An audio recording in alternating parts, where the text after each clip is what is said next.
You see, the president is begging Nigerian people not to protest, that they should give him more time. Last time he was begging Labour Congress. So I wonder the people they are going to beg next. I hope nobody comes to my inbox to come and beg me. But the truth is, honestly, I used to genuinely feel for the president sometimes. Because when he was coming out to contest this election, to him it was going to be a sort of Netflix and chill, I just want to sit down, relax, and be taken care of. Is that too much to ask? Fulfill this long-term ambition of wanting to be president, add to your steeze and composure. He never had thought that this country was going to stress him like this. We don't know why it's going. It was just about win the election, and then when we get to that river, we'll know how to cross it. The country was supposed to be on a sort of autopilot, where everything will take care of itself, irrespective of government policies or interventions. Why you go to talk like that? So what happened? And some of us knew that this job required a lot of physical and mental capacity, and we said it. Yes. But some people turned it into a tribal war. So after, winning the election, he now went abroad to go and relax and wait for inauguration. Really? Because the ultimate victory has been achieved. It's not lie. If only someone had told him that that is just the beginning. You don't know. If only someone had told him that, sir, if you add the number of people that voted for the opposition together, you will see that the people that did not vote for you are higher in number compared to the people that voted for you. So you have more than 150 million cop looking at you to see what you are coming with. If only someone had told him that winning an election is not a victory at all, that the ultimate victory is to win the people with your policy, maybe they would have hit the ground running early enough. We can create wonders. That was why it was very easy for him to fall into the trap that the former president set for him. Man knows that. Because the former president had been in power for 8 years and he did not remove subsidy. He was just romancing and contemplating but never fully removed it. It was now the year he was leaving office, 2023, that he now made provision for subsidy removal.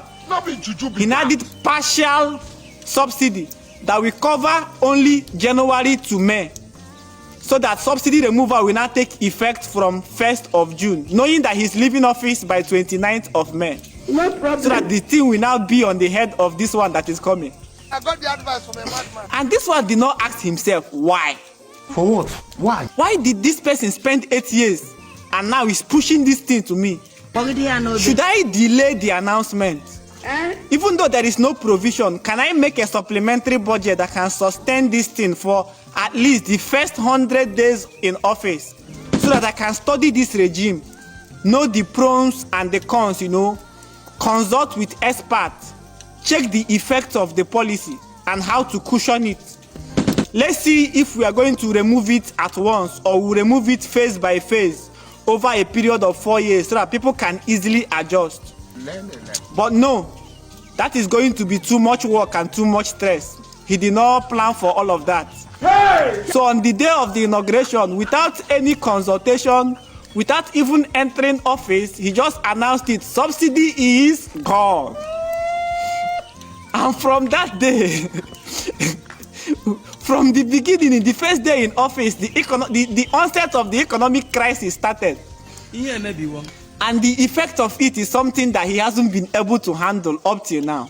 You have to have capacity. There seems to be lack of ideas on how to, put an end to this crisis that is looming.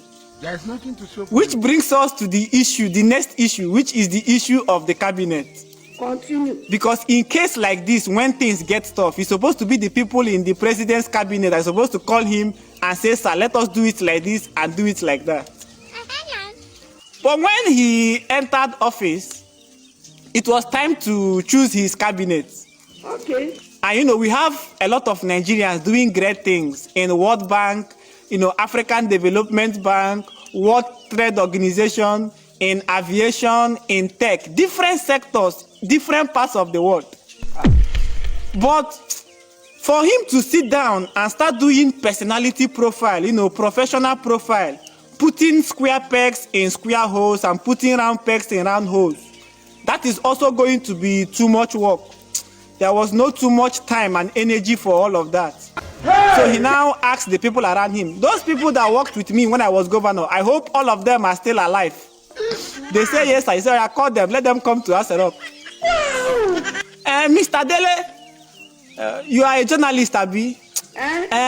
Information ministry, I've given it to somebody, but these solid mineral resources, I hope you can manage it. Or you take that one. Help.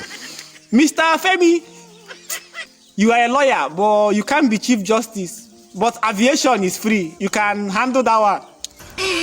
That was how they shared the whole ministry. Rich, wash and cup of tea. And now that there is crisis, everybody is almost as helpless as the person in charge.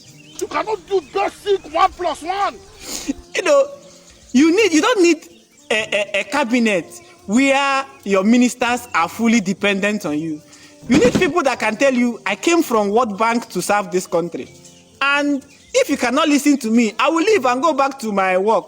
You get it? But these people that we have, if you call Mr. Bayo now and ask him what is happening, he will say, sir, there is no problem. Everything is fine. The price of food is okay. People are happy.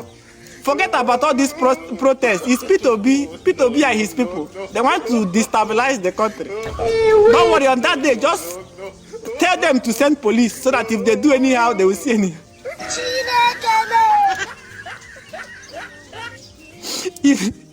You know that a leader is like a football coach. Guardiola will come with the tactics and all of that. But if his players doesn't produce on the day, he's going to lose the match. You get it? So a leader is almost as good as the people he's working with. So you can actually predict the success or the failure of every leadership by the people that are in the cabinet. Funny people. You know the scary thing about all of this thing?